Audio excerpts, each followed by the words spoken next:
Bismillahirrahmanirrahim. Rabbi shrah li sadri wa yassir li amri wahlul 'uqdatam min lisani. Semoga rahmat Allah Subhanahu wa taala. Ini adalah ihsan Allah Taala atas umat yang mana Allah Subhanahu wa taala telah lantik seluruh umat lelaki dan juga wanita sebagai penyambung yang akan meneruskan kerja nubuah, kerja warisan daripada baginda Nabi Muhammad SAW. Kerja yang mana sebelum baginda Nabi SAW, kerja ini telah dijalankan oleh para anbiya alaihi wassalam, sejak daripada Nabi Adam alaihi salam sehingga Nabi kita SAW. Yang mana kita tahu tidak ada seorang pun baik Nabi dan Rasul daripada kalangan wanita. Semua adalah semua adalah tidak ada seorang pun daripada kalangan Nabi ataupun Rasul yang mana daripada kalangan wanita. Jadi tuan-tuan Allah Subhanahu wa taala mengangkat Nabi sallallahu alaihi wasallam. Baginda adalah Nabi yang terakhir. Baginda bersabda dalam hadis, "Ana khatamun nabiyyin la nabiyya ba'di." Aku adalah Nabi, aku adalah penutup, aku adalah penutup, aku adalah mohon penutup bagi para Nabi. Tidak akan ada lagi Nabi baru yang akan diutuskan selepas ini.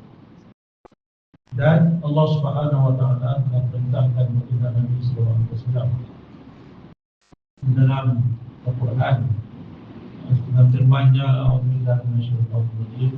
Qul hadhihi sabili ad'u ila Allah 'ala basiratin ana wa man ittaba'ani." Maksudnya, katakanlah wahai kekasihku Muhammad sallallahu alaihi wasallam, inilah dia jalan aku. Inilah dia jalan aku. Jalan siapa? Jalan Nabi kita. Baginda Nabi sallallahu alaihi wasallam diperintahkan oleh Allah untuk kita jalan baginda, kerja baginda, masuk hidup baginda, mission baginda. Tujuan matlamat baginda diutuskan ke atas dunia. Ad'u ila Allah 'ala basir. Menyeru manusia kepada Allah di atas keyakinan, di atas keterangan. Orang-orang beritahu dalam tafsir-tafsir bahawa menyeru manusia kepada Allah di atas jalan keterangan, itulah dia kerja nubuah. Da'wah ila Allah SWT, da'wah ila Allah SWT bukanlah jalan Nabi. Satu kali dalam satu jur Quran Asati, tak ingat saya tahu apa, Maulana Muhammad Ahmad Al-Ansari rahmatullah alaih dalam bayat dia kata, da'wah ila Allah, Nabi kata ini bahawa menyeru kepada Allah bukanlah jalan Nabi. Untuk dengar kataan ini kita akan sampai. Da'wah ila Allah itu bukan jalan Nabi. Mak mendengar kita kan? Mengajak manusia kepada Allah bukan jalan Nabi. Selama ini kita kata da'wah ila Allah, da'wah ila Allah, da'wah ila Allah. Da'wah ila Allah bukan jalan Nabi. Kata Muhammad bahwa da'wah ila Allah bukan jalan Nabi. Jalan Nabi Allah beritahu dalam Al-Quran ialah ad'u ila Allah, sambungannya 'ala basirah. Mengajak kepada Allah di atas jalan keterangan. Bermaksud kita beritahu macam-macam kita mengajak manusia kepada Allah Ta'ala berpandukan wahyu, berpandukan hadis dan berpandukan sirah sahabat radhiyallahu anhum. Bukan ikut otak kita, bukan ikut faham kita, bukan ikut logik kita, bukan ikut kesesuaian zaman, bukan ikut kesesuaian orang, dan bukan ikut pandai-pandai kita, bukan ikut faham kita. Tak. Kita kena buat usaha untuk dalam keadaan kalau orang Indonesia kata ikut membabi buta. Ikut apa yang kita dapat daripada masyarakat kita yang mereka sajikan depan kita, usaha dakwah, berpandukan wahyu Al-Quran dan hadis, ikut dia. Maka dakwah ila Allah ala basirah, tunjuk manusia kepada Allah di atas dasar basirah, berpandukan keterangan Al-Quran, keterangan hadis dan keterangan sirah sahabat. Oleh itu tuan-tuan, seperti yang kita telah tadi kan, kemudian kita pergi bersohbah dengan para masyarakat. Alhamdulillah, seperti mana nanti Allah Ta'ala beri peluang daripada kalangan umat ini khuruj fi sabilillah, keluar ke biladul juhud, ke negara-negara yang dipanggil Islam Bangladesh, dalam bahasa Arab dipanggil biladul juhud, negara-negara yang mana Allah hidupkan usaha agama di zaman ini. Lelaki juga berpeluang pergi ke sana, wanita-wanita kita juga berpeluang pergi duduk di dalam majlis bersohbah, duduk berdamping walaupun di belakang meja, di belakang dinding mungkin, yang payah diberikan mereka berada di belakang dinding. Tetapi begitulah para sahabat radhiyallahu anhum ajma'in mendapat tarbiyah dan faedah sohbah dengan Rasulullah sallallahu alaihi wasallam.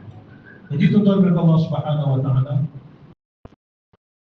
memang Allah Subhanahu wa taala jadikan lelaki ini sebagai pengurus ar-rijal qawwamuna 'alan nisa.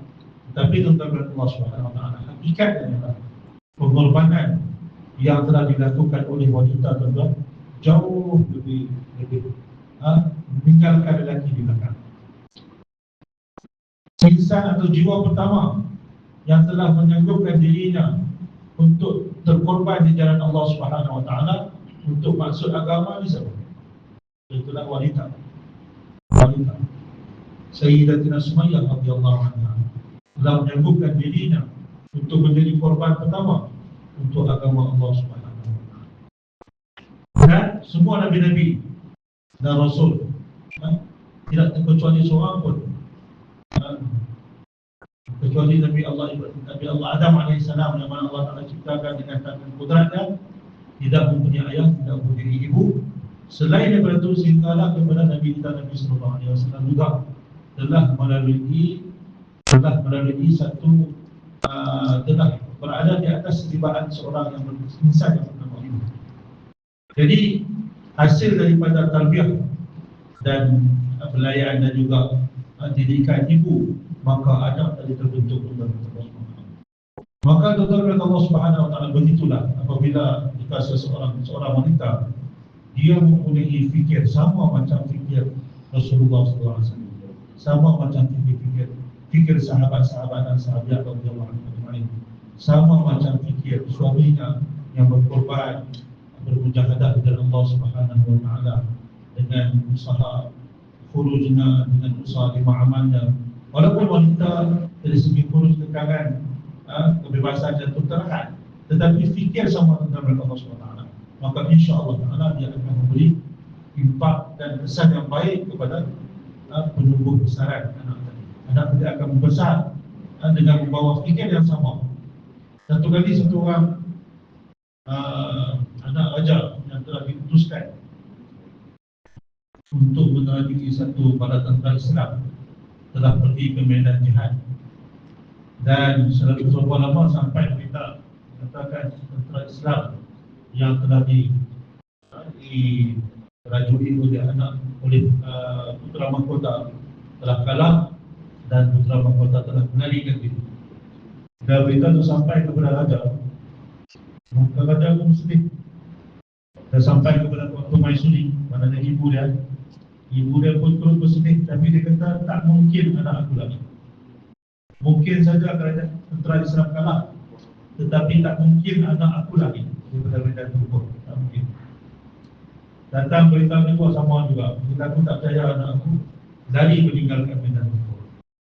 Datang berita ketiga kata sebenarnya itu adalah propaganda, sebenarnya tentera Islam telah menang dan Putera Mahkota balik membawa kemenangan yang besar dalam fasa yang benar.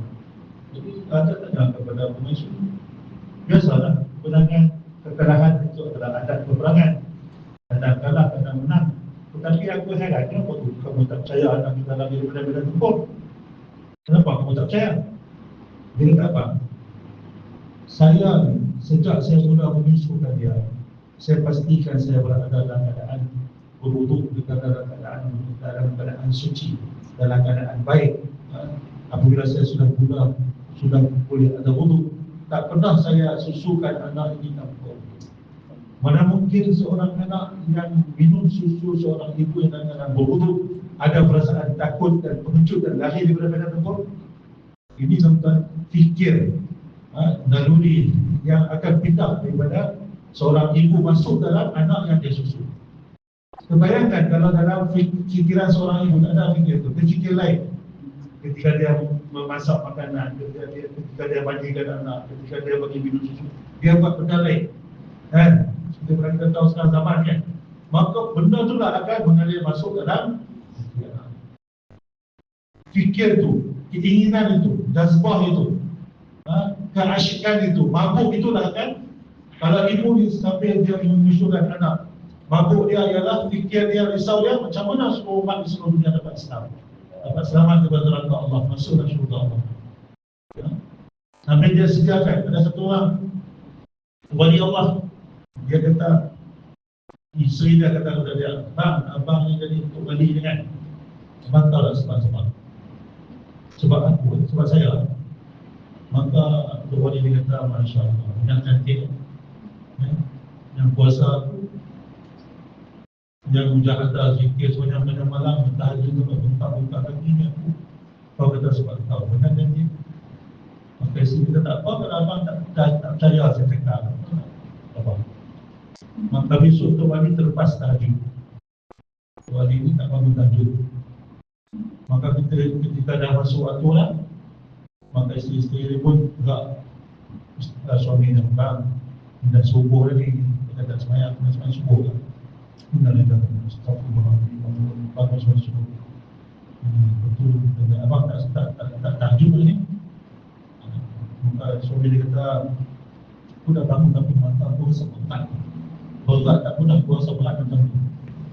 Maka si isteri dia kata, apa abang, hari ni dah tahajud, besok insyaAllah subuh pun akan berlepas. Baik, dia kata macam mana kata tu, macam mana kau boleh cakap itu. Kan saya dah cakap, abang punya keluarga itu sebab saya. Abang tak percaya sebab saya lah pakai dua ni. Macam mana, cuba kau jelaskan. Okey, tak apalah, aku mengaku sebab kau lah aku jadi dua. Tapi cuba kita sebab apa. Dia kata abang, setiap kali saya sediakan makanan, saya akan pastikan saya dah dalam berwuduk. Setiap cedokan tepung untuk masuk dalam bekas, bismillah. Masukkan air, bismillah. Puli, bismillah. Zikir sepanjang uli tepung. Buat bulatan, buat bola kepati tu pun bismillah. Dilepirkan pun bismillah. Dilekatkan di dalam tempayan pun bismillah. Diambil pun bismillah. Sehinggalah semua selesai makan tu serentak depan abang, panas-panas. Minuman, makanan tu semua dalam keadaan bismillah. Jadi makanan yang dimasak dengan keadaan macam ni, maka dia apa akan berlaku? Kata ulama, apabila seseorang tu dia makan, baca bismillah, minum baca bismillah. Minuman 6 sunnah tu kan, baca bismillah. Bukan saja makanan minuman yang masuk ke dalam keadaan kita baca bismillah tu, makanan minuman tu dia akan berzikir lembut juga. Di makanan yang berzikir lembut ni akan memudahkan kita untuk buat amal. Sebaliknya, makanan yang dimasak dalam keadaan ghaflah, makanan yang dimakan dalam keadaan tidak berzikir, makanan yang dimasak dalam keadaan lalai, ghaflah, lalai daripada menyakiti Allah Ta'ala, maka makanan itu dia akan masuk bersama-sama dengan kegelapan. Oleh itu ulama kita tidak menyarankan ataupun tidak menggalakkan kita makan di luar. Sebab kita tak tahu apatah lagi sekarang ni makanan-makanan itu. Kadang-kadang orang yang pegang makanan kita tu bukan Islam. Macam mana dia pegang tangan? Sini penuh tatu kan? Macam mana dia pegang makanan kita, pegang roti canai kita, pegang kita punya ayam goreng kita letak. Macam mana? Kalau goreng kita letak macam mana? Jadi makanan yang masuk jadi zulman. Bila makanan masuk jadi zulman, maka nak buat amal pun susah. Bila pegang tasbihatnya, Allah mengantuk. Jadi tuan-tuan, kita balik kepada ni, maka okey, tak apalah. Isteri dia kata, bila abang tak mengaku sebab saya abang dari wali, mulai mana saya tak baca bismillah. Itu dah bukan saya buat awal, saya tak baca bismillah dah. Abang punya tahajud pun berbuat, besok abang punya sembahyang subuh pun akan berbuat. Jadi tuan-tuan dan Allah SWT, pentingnya wanita dibawa kepada usaha agama. Dan wanita tuan-tuan dan Allah SWT, dia punya fikirnya terlalu sangat hebat. Pencetus kepada kebangkitan orang Ilyas rahmatullah alaih. Lahirnya insan mulia ini, dan Allah Ta'ala pilih beliau yang menjadi sebab perubahan yang berlaku di seluruh dunia. Ada campur tangan wanita bukan? Ketika Maulana Muhammad Ismail rahmatullah alaih, ayah kepada Maulana Ilyas rahmatullah alaih, kematian isteri dia, maka pada ketika itu ada beberapa wanita sedang duduk bersembang-sembang. Siapa yang mereka sembangkan? Satu perkara yang mereka sembangkan ialah waktu itu ialah waktu era jajahan orang putih di India. Maka wanita-wanita kata, sekarang ni anak-anak orang lelaki kita tidak lagi berhantar anak-anak kita ke madrasah ke pondok untuk mengaji. Apa akan jadi dengan agama kita? Kalau anak-anak tak lagi pergi ke pondok, tak lagi pergi ke madrasah, tak belajar kepada Allah Ta'ala Rasul, apa akan jadi dengan keluarga kita? Apa akan jadi dengan masyarakat kita? Kejahilan akan berbahagia kita. Maka nenek kepada Maulana Ilyas SWT kata, saya akan kahwinkan anak perempuan saya dengan alim. Saya tak akan kahwinkan dengan bukan alim, agar agama ini terjaga dan agama ini dapat disebarkan, dapat dijaga. Maka pada kita itu cari dapat kata Maulana Ismail rahmatullah alaih, yang mana kematian isteri, dan dia telah kahwinkan anak perempuannya dengan Maulana Ismail rahmatullah alaih. Lahirlah Maulana Ilyas rahmatullah alaih. Dia tengok tentang fikir seorang wanita untuk menyebarkan agama, kan? Untuk menyebar macam mana nak selamatkan agama ni, macam mana nak bangunkan agama ni, macam mana nak jaga agama ni. Dan fikir dari rumah, masyarakat kau dan sedang fikir sama-sama perempuan di rumah. Mungkin sedang undi tepung ketika tu, mungkin sedang potong bawah ketika tu, tapi fikir macam mana nak selamatkan agama, macam mana nak kembangkan agama. Jadi wanita-wanita kita juga apabila mereka dibawa keluar, seperti mana kita tahu nisab setiap bulan, 3 bulan sekali, 3 kali. Dan dia punya power dia macam kita keluar 72 jam setiap bulan. 3 bulan sekali wanita keluar 3 hari itu, dia punya kekuatan dia, nuraniat dia punya, Allah Ta'ala bagi kekuatan iman pada dia itu macam lelaki keluar setiap bulan 72 jam, 3 hari setiap bulan. Kemudian tuan-tuan Allah Subhanahu Wa Ta'ala, selepas sudah keluar 2-3 kali 3 hari, bawa keluar 10 hari ataupun 15 hari. Dia punya kekuatan dia macam lelaki keluar 40 hari setahun. Kekuatan dia, dia mampu tolak kita. Tak apa abang, abang 3 hari macam mana? Dia tanya, bila abang nak keluar 3 hari? Contoh bila satu jemaah keluar ni, satu jemaah Kedah keluar di Bali, keluar di kawasan orang asli di Ulu Legong. Tok Katil tu pernah keluar 40 hari, lama lah. Dah jemaah datang, khususi dia pun dah ada datang risau. Dia balik rumah, dia kata, risau macam mana keadaan orang asli kita, macam sekali-sekali. Isi dia kata apa? Itulah abang lama tak keluar, abang kena keluar balik. Isteri kepada Tok Katil, abang dah lama tak keluar balik, jadi abang kena keluar balik. Spontan dia tashkil suami dan isteri. Jadi tuan-tuan Allah Subhanahu Wa Ta'ala yang boleh tashkilkan pun keluar cash isteri yang rumah. Kan? Sayyidina Ammar bin Jabal radhiyallahu ta'ala pergi kepada Rasulullah, ya Rasulullah, saya nak keluar, Rasulullah tak bagi, balik akan Abu Nasar. Isteri dia kata apa? Nampaknya saya nampak abang ni balik sebagai seorang penuncuk, mengalihkan diri daripada medan pertempuran. Tak tunggu. Terus menghadap kiblat, Allahumma la taruddani ila ahli, ya Allah jangan kembalikan aku ke masa. Terus keluar. Allah. Ini yang beri tashkil kita kepada Allah SWT. Isteri saja.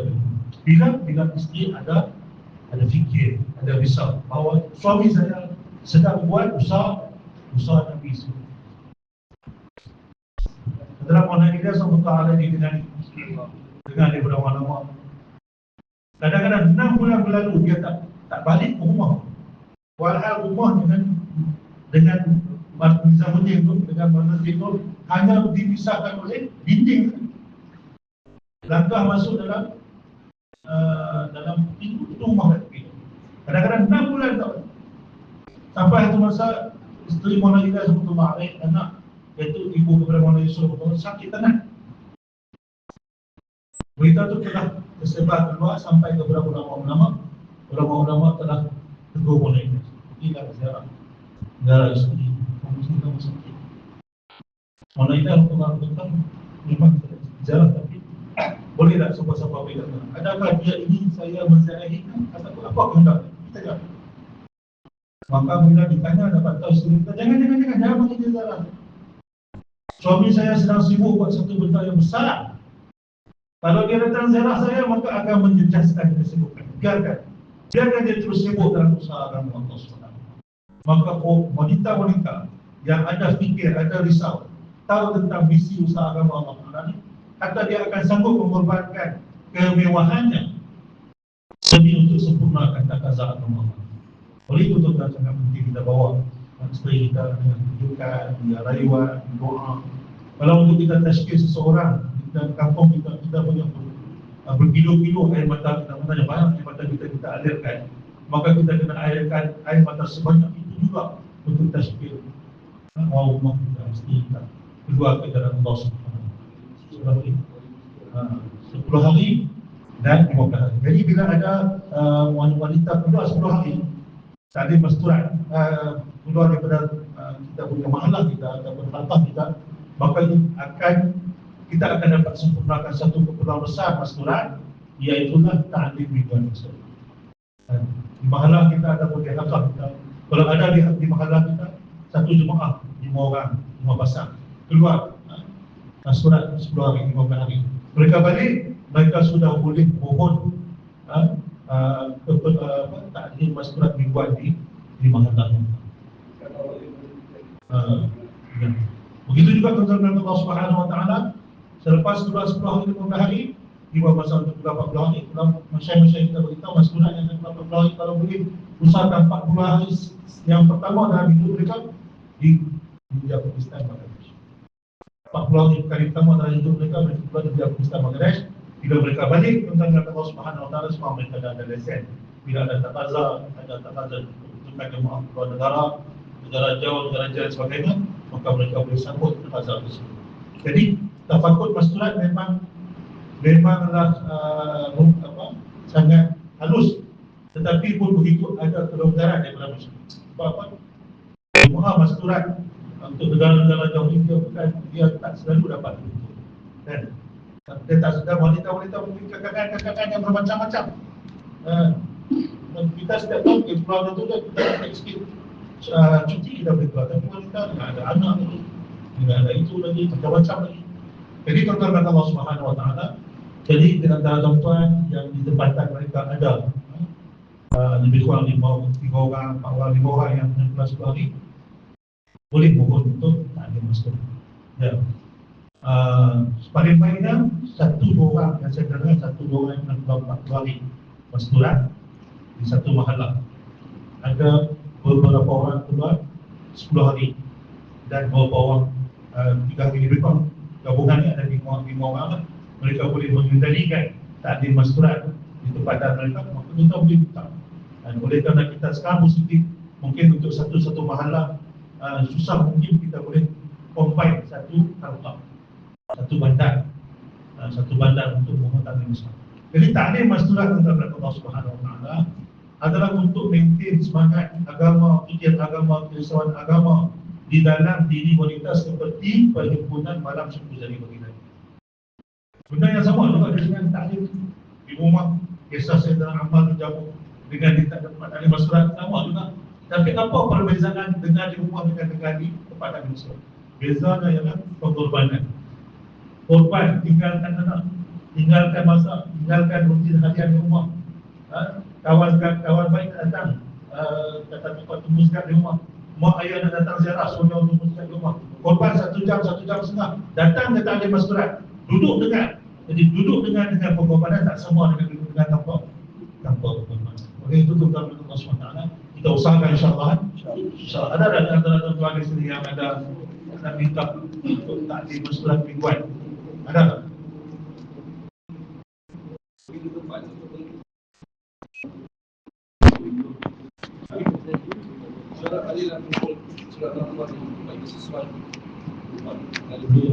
Bawa tanggal Zami balik ke tempat kita insyaAllah. Dulu masa ada sesuatu dia mau sedangkan kita usahakan orang jadi itu bisa mana sikit ayat buat kamu kalau itu di kerana itu kalau dalam usaha awal dia mau usaha kan insyaallah Selamat malam.